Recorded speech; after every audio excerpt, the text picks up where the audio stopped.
raríssimos e raríssimos. René de Paula Júnior falando em mais um episódio aqui do Roda e Avisa, com todo esse ruído de fundo, essas construções, essas máquinas aqui dessa cidade de São Paulo, que estão um pouquinho mais dolorosas que o normal, justamente porque eu acabo de passar por uma experiência, como hei de dizer, transformadora, uma revelação. Eu vi a luz.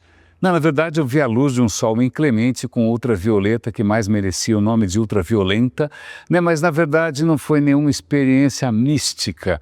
Eu estava muito confortável, não estava, sei lá, com algum risco de insolação, desidratação, que para mim é o pano de fundo de grandes ideias religiosas e místicas, é falta d'água e muito sol. Na verdade, eu estava sentado, muito confortável, com o meu smartphone, né, a sei lá quantos mil metros de altitude, num avião a jato, conectado à internet, mandando mensagens de WhatsApp, nos confortos da modernidade da tecnologia. Quando eu olho pela janela, eu olho lá embaixo, o que eu vejo? Basicamente Marte, é como se eu tivesse embarcado numa astronave do Elon Musk a contragosto. Mas na verdade eu estava muito feliz que a gente estava sobrevoando o deserto do Atacama. Não é? E naquele momento eu olhei lá para baixo, aquela aridez infinita, é outro planeta basicamente, e eu fiquei pensando assim, puxa, se você me largasse, não com todo esse aparato tecnológico, mas se você me largasse pelado, descalço, sem nenhum tipo de mochila, sem nada, nu, como eu vim ao mundo, não é? Me largasse no meio desse deserto, se eu pegasse um compasso e traçasse um círculo, qual seria o raio desse círculo onde eu já teria morrido, né? Porque até eu conseguir, quanto eu conseguiria me deslocar, quanto que eu conseguiria sobreviver em condições tão inclementes. Um ar rarefeito, 2.300 metros, um sol simplesmente arrasador, né? Um vento gelado, frio, absoluta aridez, umidade do ar de 5%, quanto tempo eu duraria lá?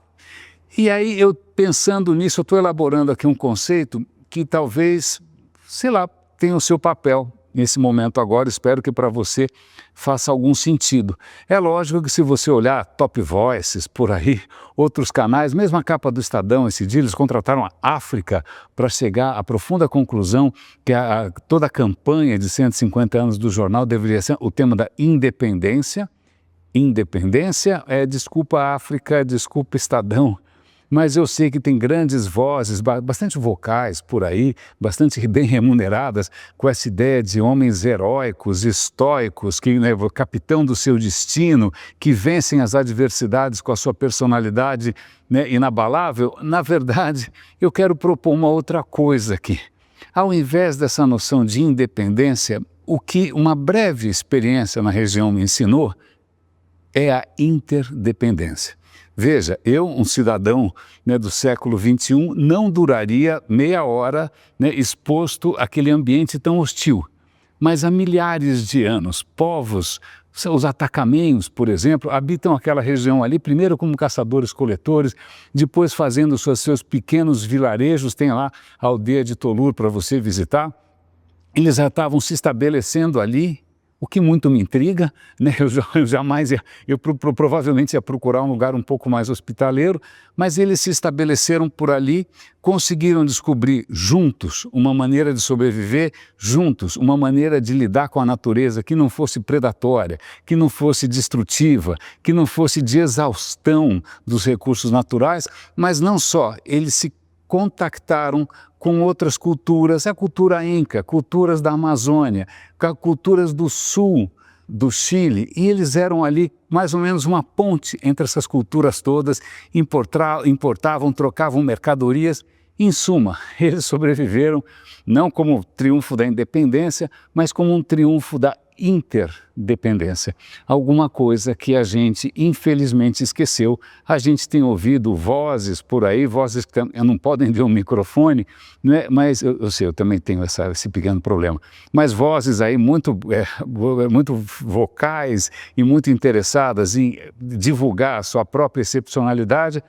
Mas veja, se tem alguma coisa que esse século XXI precisa, é aprender com como essas populações sobreviveram num lugar tão hostil, numa natureza que realmente não favorece em nada a presença de ninguém. Como que eles conseguiram prosperar com recursos tão parcos, né, com um ambiente tão agressivo? Porque eles descobriram como depender uns dos outros, depender de outras culturas, interdepender da natureza, interdepender de outras espécies, interdepender dos ciclos da natureza, e estavam lá muito bem até o que a gente chama de civilização, chegar ali com espada e a cruz, e aí acabou a graça, né? Acabou a festa.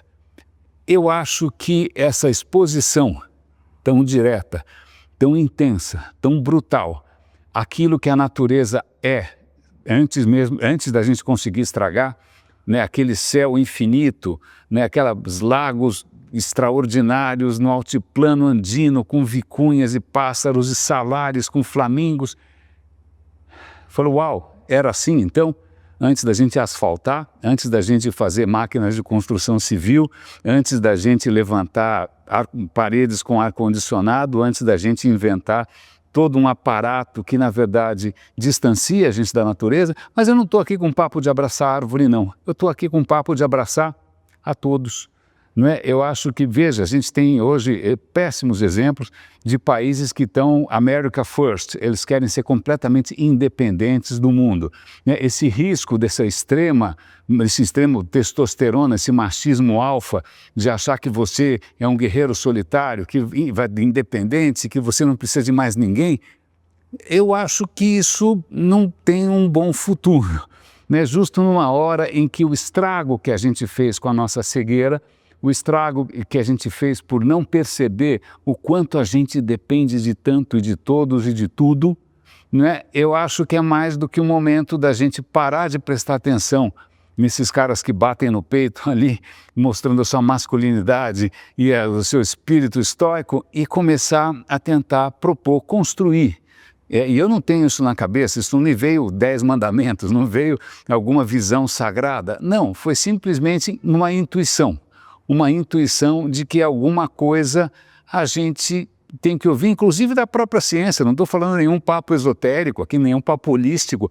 O que a ciência está descobrindo a cada dia que passa é que tudo depende de tudo. Você depende do seu microbioma, seu estômago, suas vísceras, seu humor, a sua saúde, a sua pele. Você depende de tudo. Se você tirar você aqui do planeta Terra, se você afastar desse abraço da nossa atmosfera maravilhosa, que inclusive ali no Atacama é um pouquinho mais fina, e a gente padece com um bombardeio simplesmente inclemente de ultravioleta, se você tirar qualquer criatura disso, essa criatura vai se tornando inviável, ela vai se tornando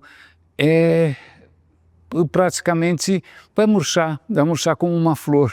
Vai murchar porque nossa vida, ela só é possível, o nosso desenvolvimento, a nossa saúde só é possível com esse planeta, com essa atmosfera, com esse campo magnético, com todas as formas de vida ao nosso redor, com todas as culturas diferentes que descobriram maneiras completamente inusitadas e originais de sobreviver no seu ambiente, e com quem a gente tem que aprender tanto, com quem a gente tanto tem para trocar.